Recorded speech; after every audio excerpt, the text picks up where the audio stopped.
Can you sense it?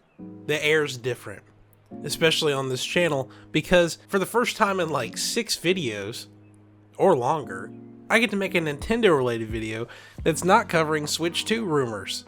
So instead we're going to cover Switch 1 legal cases. I hope you guys are excited. Welcome back to That Nintendo Show. My name's Mitch. I hope you guys are having a great week. I have a good video for you here, not just talking about legal drama regarding the Nintendo Switch, but there is some of that related. So if you'll remember 5 years ago, Nintendo was sued by a bunch of parents on behalf of their kids for stick drift on the Nintendo Switch Joy-Cons. It's been a problem that a lot of people have had. I've only had to deal with it one time, and I don't own a ton of Joy-Cons, but I do collect some. But I've only had to deal with it one time. Some people have been less fortunate. I understand. It's something that we've all had to struggle with this generation, probably one of like the low lights of the Nintendo Switch. Well, as we've all been sitting around with bated breath waiting to see what happens in court with Nintendo, so we're all a part of a class action lawsuit waiting for our $20 checks to show up in the mail to reimburse us for our many $80 sets of Joy-Cons that we've bought. Apparently, the lawsuit has been dismissed. So, this is from Nintendo Life. Quote, throughout the lifespan of the Nintendo Switch, there have been all sorts of controversies surrounding the Joy-Con controller drift. As the generation winds down, it looks like 5 years of efforts to sue Nintendo over, quote, Joy-Con drift issues have now come to an end. As highlighted by GameFile reporter Steven Totillo, the cases Diaz versus Nintendo and, I'm going to butcher this, Carbajal versus Nintendo, have both called for dismissal. Quote, 2 lawsuits over so-called Nintendo Switch Joy-Con drift are nearing their resolution as Nintendo and the parents who brought the suits on behalf of their children have called for the case's dismissal. GameFile also mentions how a third case, Sanchez versus Nintendo, which lasted for 4 years, was thrown away. No other details have been shared. I'm totally okay with, like, you know, people want to take class action lawsuits against some of these big companies for stuff. Nintendo did have some faults they needed to own up to, in my opinion, about Joy-Con drift. It was so widespread that, like, you were pretty much bound to run into it as an issue. But if you're going to go to take someone to court, I mean, you got to be ready to either, 1, be there for a long time, or 2, just understand, like, you're spending so much money to take this company to court for a $30 check. Or less. Or maybe more. It's not going to be a lot. Class action lawsuits involve everyone. Like, you're going to get a measly little check. And granted, I think that this needed to happen. Nintendo needed to be putting the spotlight over this because they shouldn't have been able to get away with it, if they are at fault or not. But I mean, they did seem to want to help people. They were doing like free Joy-Con repairs, at least for a little while. But either way, it's over now. And you'll hopefully, you know, the next system, we won't have to worry about this. Maybe they'll be ready to put Hall Effect joystick, which surprisingly was the one thing that, out of all the stick drift mess, was the one thing that kind of came out and it's like everyone's been really excited about. Not Nintendo related yet, but all these third parties seem to actively push to get Hall Effect joysticks ready to go faster.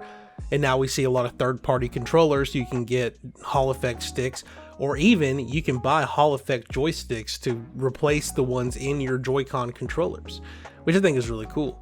But either way, hopefully the next system won't have to worry about it, and they can have a different lawsuit instead. No, I'm kidding. Hopefully it doesn't have any kind of lawsuits going on for whatsoever. But anyway, legal mess out of the way. I want to tell you a story that's happened the past couple of days that I'm really excited for. Now, I'm a PC gamer. I love playing games with high frame rates. I've got the equipment to support that.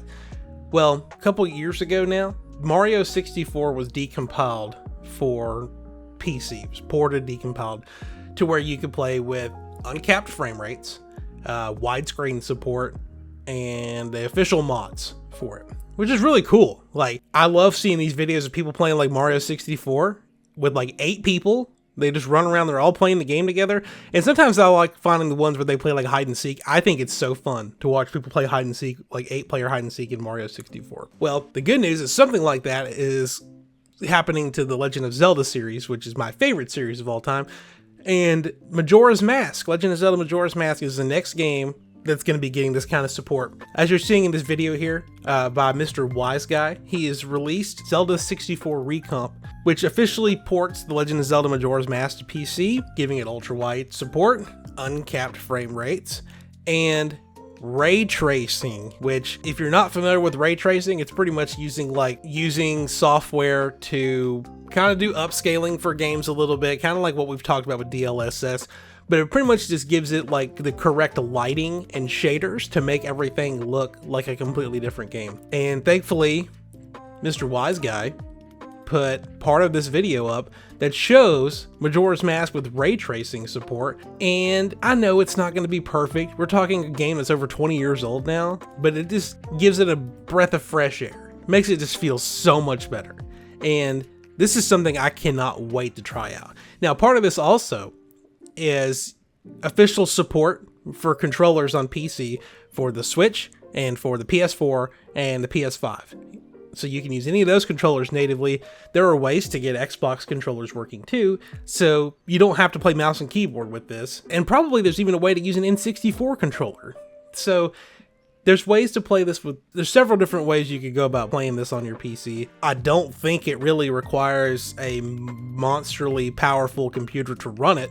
So I think this is something that's available to just about anybody. Of course, I can't show you how to get this on your computer because of reasons, but I will be putting a link in the description of this video to Mr. Wise Guy so you can follow his instructions on how to get into it, and hopefully you'll give it a chance, check it out, see what all kind of nonsense you can get up to inside of Majora's Mask. And of course, Ocarina of Time is also on the way, so there's something else to look forward to with that. But anyways, that'll do it for this video. Hope you guys have a great day, and I'll see you next time.